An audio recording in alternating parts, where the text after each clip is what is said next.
Oke, jadi hari ini kita fokus melihat tata laksana pengobatan pada CKD ya. Jadi fokus pengobatan CKD itu ada 3. Yang pertama adalah menunda agar tidak terjadi perburukan CKD. Jadi ditunda agar tidak bisa menjadi stage 5 ya. Kemudian untuk dokter bisa segera mendiagnosa dan kemudian mengatasi manifestasi atau komplikasi yang terjadi. Kemudian yang ketiga adalah perencanaan untuk terapi pengganti ginjal. Jadi kita masuk fokus yang pertama adalah menunda perburukan atau perkembangan dari CKD agar tidak menjadi stadium akhir ya. Jadi yang dilakukan ini adalah dengan cara mengobati penyakit penyerta ya.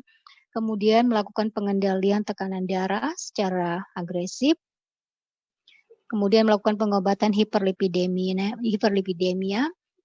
pengatasan glukosa darah juga. Jadi glukosa darah harus dikendalikan dan menghindari pasien dari obat-obatan atau senyawa-senyawa yang bersifat nephrotoksik, contohnya aminoglikosida maupun antiinflamasi non-steroid. Sekarang kita lihat tata laksana hipertensi pada pasien CKD tanpa diabetes mellitus. Ya. Jadi untuk pengendalian tekanan darah pada pasien hipertensi yang mengalami CKD tapi tanpa dialisis, maka harus dipastikan dulu apakah pasien telah mengalami mikroalbuminuria atau proteinuria ataukah belum ya. Jadi dilakukan pemeriksaan ekskresi albumin yang ada di urin ya. Jika ekskresi albuminnya itu masih kurang dari 30 mg per 24 jam, artinya pasien belum mengalami mikroalbuminuria maupun proteinuria. Jadi untuk pemilihan antihipertensinya masih fleksibel ya. Jadi antihipertensi mana saja asalkan masuk lini pertama ya. Lini pertama itu apa saja? Mungkin kalian masih ingat ya ketika membahas hipertensi bahwa lini pertama untuk hipertensi itu ada 4, yaitu diuretik tiazid ya. Kemudian kalsium channel blocker, ACE inhibitor dan ARB. Jadi pilihan terserah mau pilih yang mana saja dari lini pertama tersebut ya. Kalau belum terjadi mikroalbuminuria maupun proteinuria. Kemudian target tekanan darahnya juga tidak terlalu agresif ya, kurang dari 140 per 90 ml Hg. Akan tetapi jika ditemukan adanya mikroalbuminuria maupun proteinuria yang ditunjukkan dengan ekspresi albumin di urin lebih dari 30 mg per 24 jam, maka pilihan antihipertensinya menjadi lebih sedikit, lebih terbatas. Jadi bisa digunakan ACI atau ARB. Tidak boleh dikombinasikan bersamaan ACI dan ARB pada saat yang sama ya. Kemudian pada saat memulai ACI atau ARB harus dimulai dari dosis yang kecil dan peningkatannya juga harus perlahan. Nah, untuk pasien yang mengalami mikroalbuminuria atau proteinuria ini, tekanan darah targetnya lebih agresif ya, kurang dari 130 per 80 ml Hg. Kemudian setelah itu harus dilakukan monitoring ya tekanan darah secara rutin ya, minimal 1 bulan sekali. Jika tekanan darahnya terkendali sesuai dengan target, maka diteruskan pengobatan yang sudah dilakukan. Jika belum mencapai target, maka kita tambahkan obat kedua. Bisa ditambahkan diuretik tiazid, tapi jika pasiennya mengalami UDEM, maka dapat ditambahkan diuretik kuat atau loop diuretik. Atau bisa juga ditambahkan kalsium channel blocker maupun beta blocker ya. Itu untuk manajemen hipertensi tanpa DM pada pasien CKD. Sekarang kita lihat manajemen hipertensi dengan DM pada pasien CKD. Jadi untuk manajemen hipertensi dengan DM pada pasien CKD ini pilihannya ACI atau ARB. Jadi pilihannya sudah terbatas ACI atau ARB ya. Kemudian setelah itu dilakukan pemeriksaan ekskresi albumin. Apakah kurang dari 30 mg per 24 jam ataukah lebih ya. Jika misalkan ekspresi albumin urinnya masih di atas 30 mg per 24 jam, maka ACI atau ARB yang sudah digunakan tersebut harus ditingkatkan dosisnya ya. Sedangkan jika ekspresi albumin masih di bawah 30 mg per 24 jam, kita lakukan juga pemeriksaan tekanan darah apakah mencapai target atau tidak ya. Jika mencapai target, ya sudah diteruskan AC atau ARB dengan dosis yang selama ini digunakan. Tapi jika tekanan darahnya tidak mencapai target, maka opsinya bisa ditingkatkan dosisnya ACI atau ARB jika masih memungkinkan ditingkatkan, atau kita tambahkan obat kedua. Bisa diuretik tiazid, tapi jika mengalami UDEM, maka ditambahkan diuretik kuat. Kemudian dimonitoring lagi ya tekanan darahnya.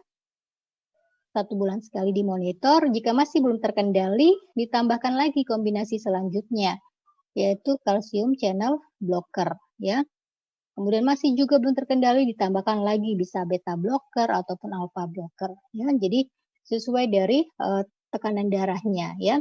Jadi untuk target tekanan darahnya sama dengan pasien tanpa DM ya. Jika tidak ada albuminuria atau proteinuria, maka tekanan darah targetnya itu kurang dari sama dengan 140/90. Tapi jika ditemukan ekspresi albumin lebih dari 30 mg per 24 jam, targetnya menjadi lebih ketat, yaitu kurang dari sama dengan 130/80. Kemudian untuk target HbA1c ya, targetnya 7% ya. Kemudian perlu diperhatikan juga untuk pasien CKD dengan hipertensi dan dengan DM ini untuk penggunaan metformin untuk pengatasan DM-nya. Jika laju filtrasi glomerulusnya masih lebih dari 45 liter per menit, maka masih bisa digunakan metformin. Kemudian jika semakin turun antara 30 sampai 44 masih bisa juga digunakan, asalkan dosisnya disesuaikan. Tapi ketika laju filtrasi glomerulusnya kurang dari 30 ml per menit, maka metformin sudah kontraindikasi untuk digunakan. Oke, sekarang kita lihat treatment hiperlipidemia ya. Jadi pada pasien CKD semakin memburuk ya, fungsi ginjalnya semakin turun laju filtrasi glomerulusnya, maka semakin tinggi kemungkinan untuk mengalami hiperlipidemia. Jadi sangat disarankan digunakan statin ya, khususnya pada pasien yang usianya lebih dari 50 tahun. Dan juga disarankan untuk pasien yang belum mengalami dialisis. Oke, fokus pengobatan yang kedua adalah mengatasi manifestasi atau komplikasi. Minggu lalu kita sudah belajar bahwa komplikasi dari CKD itu sangat banyak ya. Bisa mengalami anemia, bisa terjadinya gangguan elektrolit ya, bisa terjadi gangguan pH darah menjadi asam, bisa terjadi overload cairan, kemudian terjadi akumulasi urea dan sebagainya. Sekarang kita lihat bagaimana pengatasan jika terjadi anemia ya. Jika terjadi anemia ya, khususnya jika hemoglobinnya itu kurang dari 10, maka harus dipertimbangkan untuk memberikan eritropoietin dari luar ya. Karena ketika ginjal rusak kan berkurang atau mungkin tidak lagi diproduksi hormon eritropoietin yang berfungsi dalam proses pembentukan sel darah merah. Tapi perlu diingat sebelum pasien mulai diberikan ESA atau erythropoietin stimulating agent ini harus diperiksa kecukupan zat besi di dalam tubuh pasien. Karena kalau diberikan ESA, tapi kemudian pasien ternyata defisiensi zat besi, maka tidak akan efektif. Karena untuk membentuk sel darah merah itu salah satunya dibutuhkan juga zat besi yang cukup ya. Jadi sebelum memulai diberikan ESA harus diperiksa dulu kecukupan zat besinya ya. Jadi disebut cukup jika saturasi besinya antara 30-50% dan kadar ferritinnya, ya kadar cadangan besinya itu 200 sampai 500 nanogram per mililiter. Itu disebut cukup, ya. Kemudian dilihat juga apakah hemoglobin pasien itu masih di bawah 10 atau sudah di atas 10. Kalau masih di atas 10 belum terlalu membutuhkan ESA, ya. Karena target normal hemoglobin pada pasien CKD itu beda dengan pasien normal. Rentang normal hemoglobin pada pasien CKD itu berkisar antara 10 sampai 12. Ya, kalau 10 sampai 12 pada pasien normal itu termasuk rendah, tapi ini adalah nilai normal untuk pasien CKD 10 sampai 12 ya. Tidak boleh lebih dari 12.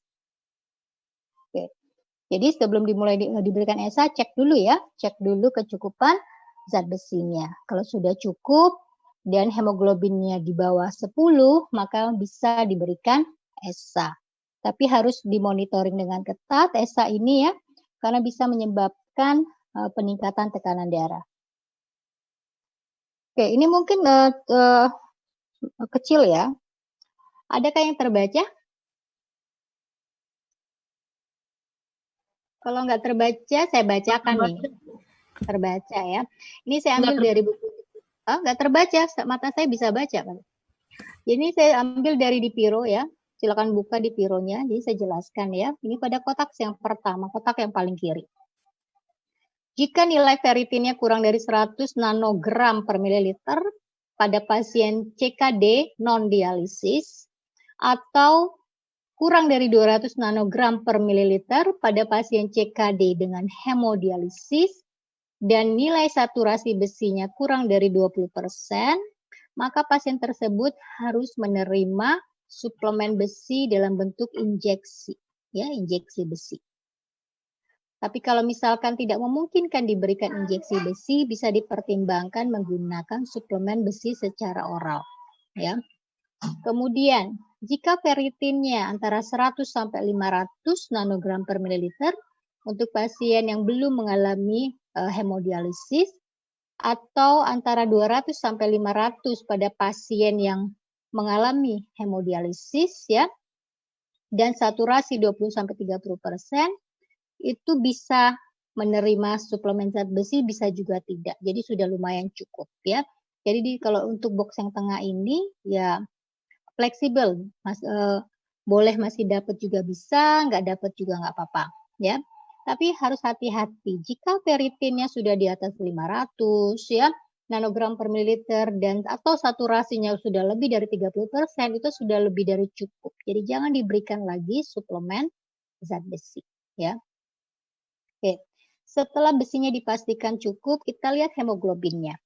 Apakah hemoglobinnya itu kurang dari 10 atau lebih dari 10? Ya. Jika hemoglobinnya kurang dari 10 gram per desiliter, maka bisa mulai diberikan treatment ESA. Ya. Tapi jika hemoglobinnya lebih dari 10, itu sebenarnya kan sudah masuk rentang normal ya untuk pasien CKD. Jadi bisa diberikan, bisa juga tidak. Ya, dengan mempertimbangkan kalau misalkan diberikan, hati-hati resikonya, efek samping ya. Kemudian dilakukan monitoring setiap minggu ya untuk nilai hemoglobinnya sampai hemoglobinnya stabil. Setelah hemoglobinnya stabil, barulah berkurang frekuensi monitoringnya, bisa setiap 1 bulan sekali. Nah, untuk ferritin dan saturasi zat besi ini juga harus dimonitoring terus ya. Minimal setiap 3 bulan sekali untuk memastikan efektivitas dari ESA-nya. Kemudian jika setelah ESA mulai diberikan ya hemoglobinnya meningkat lebih dari 1 gram per desiliter dalam kurun waktu 2 minggu atau nilai hemoglobinnya sudah lebih dari 11, maka dosis ESA harus diturunkan.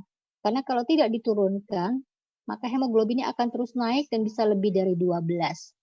Ketika HB sudah lebih dari 12, itu akan beresiko ya, meningkatkan resiko kematian pada pasien CKD. Jadi harus diturunkan dosisnya. Tapi pada saat menurunkan dosis tidak boleh terlalu drastis, jadi diturunkan sebesar 25%. Sebaliknya, jika setelah digunakan selama 1 bulan, peningkatan HB-nya kurang dari 1 gram per desiliter, jadi tidak ada peningkatan lebih dari 1 gram per desiliter dalam 1 bulan, maka harus ditingkatkan dosis dari ESA-nya. Ketika tadi penurunannya perlahan, naiknya juga harus perlahan. Jadi kalau turun 25%, kenaikan dosis juga 25%. Jadi tidak boleh terlalu drastis ya. Oke. Kemudian komplikasi lain yang sering terjadi adalah abnormalitas pada tulang ya dan gangguan mineral. Ini kan terkait dengan fungsi ginjal itu sebagai organ metabolisme ya. Karena ginjal ini juga berfungsi sebagai organ metabolisme vitamin D3 agar bisa dimetabolisme menjadi vitamin D3 yang aktif.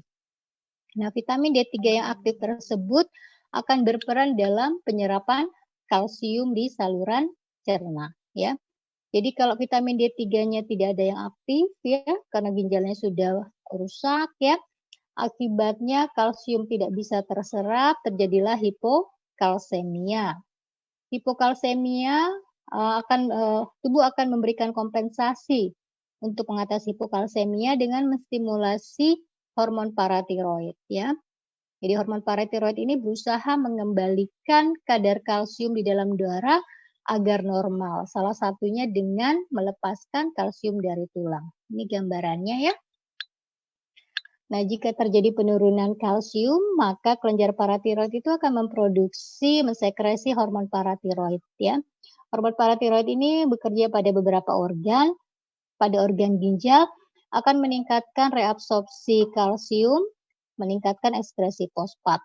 Sedangkan di tulang akan menyebabkan pelepasan kalsium dari tulang. Sehingga kadar kalsium dalam darah itu akan meningkat ya. Nah, di sini peranan dari ginjal tadi untuk aktivasi vitamin D3. Jadi untuk aktivasi vitamin D3 kita membutuhkan 2 organ, yaitu organ hati dan organ ginjal ya. Salah satu organ bermasalah, maka vitamin D3 itu tidak bisa menjadi vitamin D3 yang aktif. Jika tidak aktif, maka tidak bisa membantu kalsium ya, membantu penyerapan kalsium di saluran cerna. Oke. Jadi pada pasien mengalami hipokalsemia jika tidak diobati ya, bisa menyebabkan tulangnya menjadi keropos ya, karena kalsium yang ada di dalam tulang diambil agar bisa menaikkan kadar kalsium di dalam darah. Kemudian komplikasi yang juga sering terjadi itu adalah peningkatan kadar fosfat karena berkurangnya ekskresi fosfat ya. Nah, jadi jika terjadi peningkatan kadar fosfat, maka treatment yang diberikan adalah dengan memberikan obat yang berfungsi untuk mengikat fosfat atau fosfat binder ya. Jadi fosfat binder ini akan menurunkan absorpsi fosfat dari saluran cerna. Nah, ada berbagai pilihan untuk pengikat fosfat ini. Ada pengikat fosfat yang mengandung kalsium, ada juga pengikat fosfat yang tidak mengandung kalsium ya. Contoh yang tidak mengandung kalsium misalkan sevelamer dan lantanum. Kemudian ada juga pengikat fosfat yang mengandung kation lain seperti aluminium dan magnesium. Tapi khusus untuk CKD tidak dianjurkan menggunakan pengikat fosfat yang mengandung aluminium maupun yang mengandung magnesium karena bersifat toksik untuk pasien CKD. Jadi ini pilihannya ya, yang termasuk lini pertama untuk pengikat fosfat itu adalah kalsium karbonat, kemudian kalsium asetat, sevelamer, dan lantanum. Sedangkan yang aluminium hidroksida, yang magnesium itu bukan lini pertama. Jadi kapan kita memilih pengikat fosfat yang kalsium dan yang non-kalsium tergantung kondisi pasien. Jika pasien jika kadar kalsium di dalam darah pasien itu berkurang atau terjadi hipokalsemia dan fosfatnya meningkat, maka akan lebih baik kalau kita berikan pengikat fosfat yang mengandung kalsium. Jadi bisa mengatasi 2 hal ya. Bisa membantu meningkatkan kadar kalsium dan pada saat bersamaan bisa mengikat fosfat. Tapi bisa saja terjadi pasien tersebut fosfatnya meningkat tapi kalsiumnya normal ya. Nah, jadi untuk pasien seperti ini akan lebih baik kalau kita berikan pengikat kalsium yang pengikat fosfat yang non kalsium, contohnya sevelamer dan lantanum. Jadi tidak akan menambah kadar kalsium di dalam darah pasien. Apakah boleh kita kombinasikan pengikat fosfat yang kalsium dan non kalsium? Boleh ya. Kemudian bisa juga untuk mengatasi gangguan mineral dan tulang tadi kita berikan terapi vitamin D. Dalam hal ini vitamin D3 yang sudah aktif, yaitu kalsitriol ya. Jadi kita berikan sehingga bisa dengan pemberian kalsitriol atau vitamin D3 yang aktif ini akan bisa menekan sintesis hormon paratiroid sehingga bisa menghambat pengambilan kalsium dari tulang ya. Selain vitamin D3 yang aktif, ada juga vitamin D analog ya. Ini ya generasi baru, contohnya parikalsitol dan doxycarciferol. Jadi vitamin D analog ini sudah mengalami modifikasi, jadi vitamin D yang sudah mengalami modifikasi pada strukturnya. Karena sudah mengalami modifikasi, Untuk vitamin D yang analog ini sedikit sekali menyebabkan hiperkalsemia dan menyebabkan hiperfosfatemia dibandingkan penggunaan kalsitriol. Berikut ya berbagai pilihan vitamin D. Untuk pasien CKD lebih baik diberikan vitamin D yang aktif maupun vitamin D analog. Jadi kurang efektif kalau kita berikan vitamin D yang biasa ya.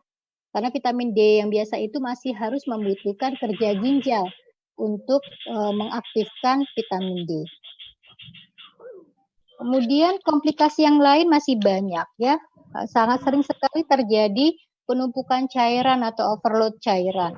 Nah, jika ini yang terjadi, sorry itu speakernya siapa ya? Tolong speakernya yang lain di mute dulu ya. Nah, jika terjadi overload cairan, maka salah satu penanganannya dengan diberikan diuretik kuat atau furosemid. Jika masih tidak efektif juga, maka treatmentnya bisa diatasi dengan dialisis. Jika pasien mengalami peningkatan kadar urea, maka diatasi dengan dialisis ya. Jika terjadi pH darahnya turun menjadi asam, maka bisa diberikan suplemen bikarbonat untuk menaikkan pH darah. Untuk pasien yang mengalami hipokalsemia, diatasi dengan memberikan suplemen kalsium, bisa dengan penambahan kalsitriol juga ataupun tidak. Sedangkan untuk mengalami hiperkalemia, kita atasi dengan memberikan diuretik ya, atau alternatifnya dengan menggunakan pengikat fosfat seperti resin pengikat kalium. Nama obatnya Kalitate. Oke, kemudian komplikasi yang juga sering terjadi pada pasien CKD itu adalah terjadinya kejadian kardiovaskuler seperti terjadinya penyakit jantung koroner ya, kemudian terjadinya sindrom koroner akut maupun stroke iskemik. Jadi untuk pasien dewasa, pasien CKD dewasa, lansia, belum lansia ya, pasien CKD yang berusia lebih dari 50 tahun ya, yang belum mengalami dialisis maupun transplantasi ginjal, maka dianjurkan untuk diberikan statin ataupun kombinasi statin dan ezetimibe untuk mengendalikan kadar lipid ya. Sedangkan untuk pasien dewasa usia kurang dari 50 tahun dengan laju filtrasi glomerulus kurang dari 60 ml per menit yang belum mengalami dialisis ataupun transplantasi ginjal, kita baru berikan statin jika pasien tersebut beresiko tinggi untuk mengalami kejadian kardiovaskular. Bagaimana kita tahu ini beresiko tinggi atau tidak? Dari hitungan kalkulator resiko kardiovaskular. Jika dari hasil perhitungan dengan menggunakan kalkulator resiko kardiovaskular tersebut ditemukan resikonya lebih dari 10%, maka termasuk resiko tinggi. Maka harus diberikan statin. Tapi kalau resiko kardiovaskularnya masih rendah, masih bisa diatasi dengan lifestyle. Nah, perlu diingat di sini ya, jika sebelum dialisis pasien tersebut tidak pernah menggunakan statin, maka tidak boleh mulai diberikan. Tapi kalau sebelum dialisis dia sudah mengkonsumsi statin, maka harus diteruskan. Jadi intinya tidak boleh dimulai pada saat dia dialisis ya, karena sudah berkurang efektivitasnya. Kemudian fokus pengobatan yang ketiga adalah terapi pengganti ginjal. Nah, di sini diberikan indikasi pada saat kapan pasien CKD itu membutuhkan terapi pengganti ginjal. Bisa berupa hemodialisis, peritoneal dialisis, maupun transplantasi ginjal. Ini beberapa indikasinya. Misalkan pasien sudah mengalami asidosis yang sudah parah ya dengan pemberian bikarbonat ternyata tidak efektif, atau pasien mengalami uremia atau mengalami hiperkalemia yang parah refraktori, jadi sudah diberikan diuretik, sudah diberikan resin pengikat kation juga tidak efektif, maka langkah terakhir adalah dengan dialisis.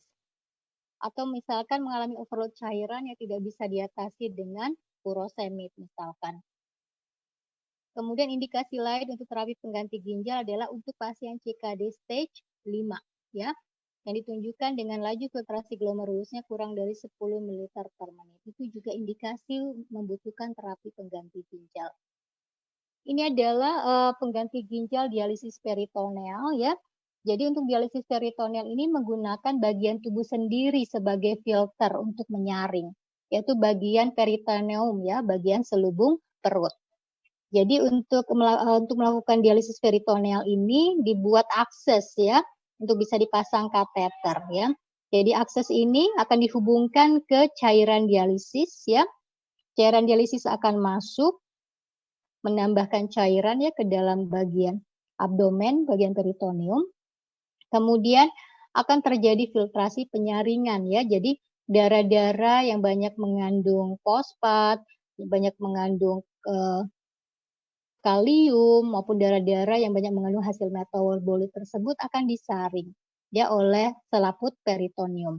Kemudian hasil saringannya tadi kemudian akan dibawa keluar ya dengan kateter yang kedua. Jadi untuk dialisis peritoneal ini berlangsung selama 24 jam. Ini seperti apa? Ginjal tambahan yang diberikan kepada pasien, jadi dibawa kemana-mana.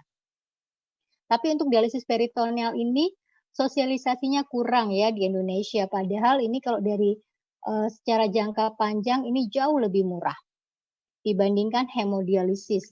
Nah sekarang yang paling banyak itu adalah hemodialisis. Prinsipnya sama ya, terjadi penyaringan filtrasi untuk darah-darah yang banyak mengandung metabolit yang toksik ya. Bedanya untuk filternya itu berada dalam mesin ya, mesin dialiser. Jadi dibutuhkan dua akses di sini. Akses yang pertama membawa darah dari arteri ya, masuk menuju mesin dialiser. Di dalam mesin ini ada filter. Kemudian ke dalam mesin ini juga dialirkan cairan dialisis. Terjadi filtrasi ya. Kemudian darah yang sudah bersih itu akan dikembalikan melalui akses masuk ke jalur pembuluh darah vena. Sedangkan hasil dialisisnya yang banyak mengandung toksin tadi dikeluarkan, dibuang. Nah, manajemen non-farmakologi juga sangat berperan penting ya untuk mengendalikan CKD agar tidak semakin buruk ya. Jadi harus diatur konsumsi protein per harinya dibatasi kurang dari 40 gram per hari. Karena hasil metabolisme protein itu bisa menghasilkan urea. Kemudian harus dibatasi juga fosfat yang bisa dikonsumsi. Kemudian dibatasi juga kalium, garam, dan cairan. Ya di sini butuh edukasi ya, benar-benar harus pasien harus diedukasi berapa banyak intake kalium yang bisa dikonsumsi, misalkan apa saja makanan yang mengandung kalium, misalkan pisang. Kalau dia boleh mengkonsumsi pisang, berapa banyak pisang yang boleh dikonsumsi dan seterusnya. Nah, mungkin untuk apoteker belum terlalu kompeten untuk memberikan edukasi terkait dengan gizi. Jadi mungkin bisa kita rujuk ke ahli gizi ya. Silakan, ada pertanyaan? Silakan. Waktunya sudah, ini sudah selesai slide-nya. Ada pertanyaan? Bu, kalau pasien dialisis harapan hidupnya itu masih bisa panjang atau sudah singkat mungkin ya? Ya tergantung ya, tergantung dari komplikasi ya. Tergantung dari komplikasinya, karena yang paling sering menyebabkan kematian pada pasien CKD itu adalah penyakit kardiovaskular yang memang sudah dia derita. Ya, jadi itu yang paling sering menyebabkan kematian. Jadi selain mengendalikan CKD-nya, penyakit penyerta seperti penyakit ginjalnya, hipertensinya juga harus dikendalikan agar masa hidupnya bisa lama dengan kualitas hidup yang baik.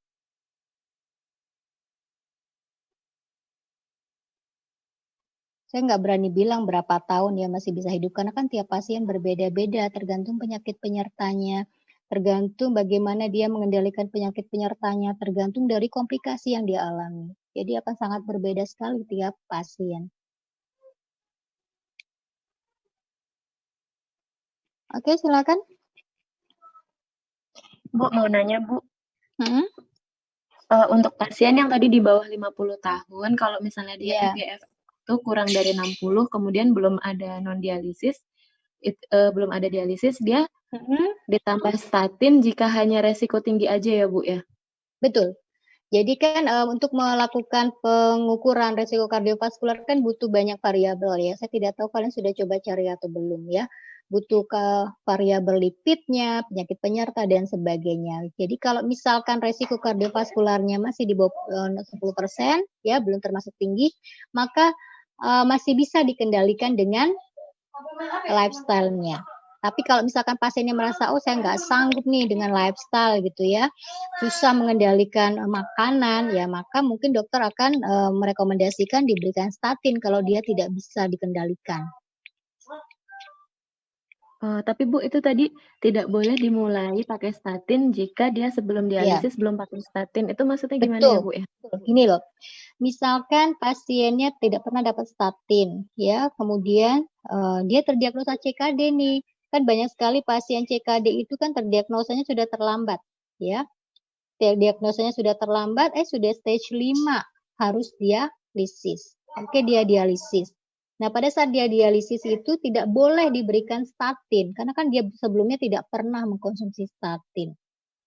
Maka dia harus, kalau misalkan dia memang membutuhkan treatment lipid, maka harus dicarikan alternatif lain yang bukan statin. Oke Bu, terima kasih Bu. Ya, terapi lipid itu kan tidak hanya statin ya. Ya. Yang lain?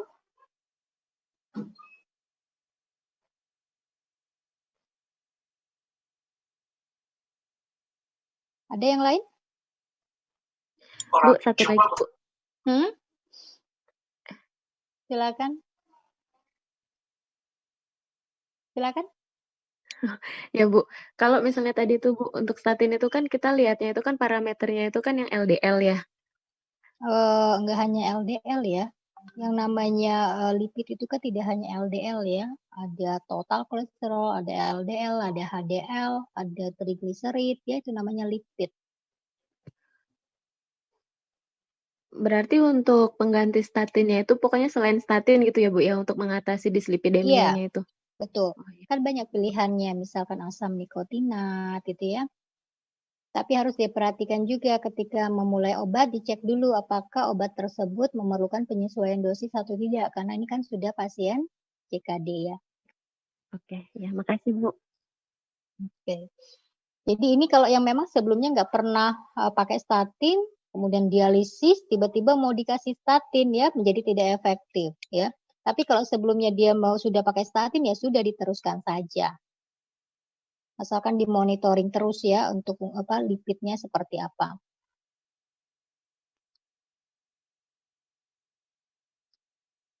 Oke, ada yang lain?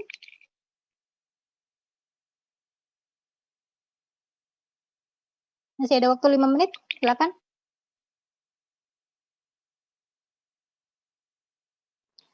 Oke, kemungkinan minggu depan itu Pak Stam mau masuk ya untuk review. Ya. Jadi kemungkinan besar minggu depan itu dengan Propsam. Jadi saya udah selesai ya. Baik. Gimana? Sama Pak Sam berarti minggu depan?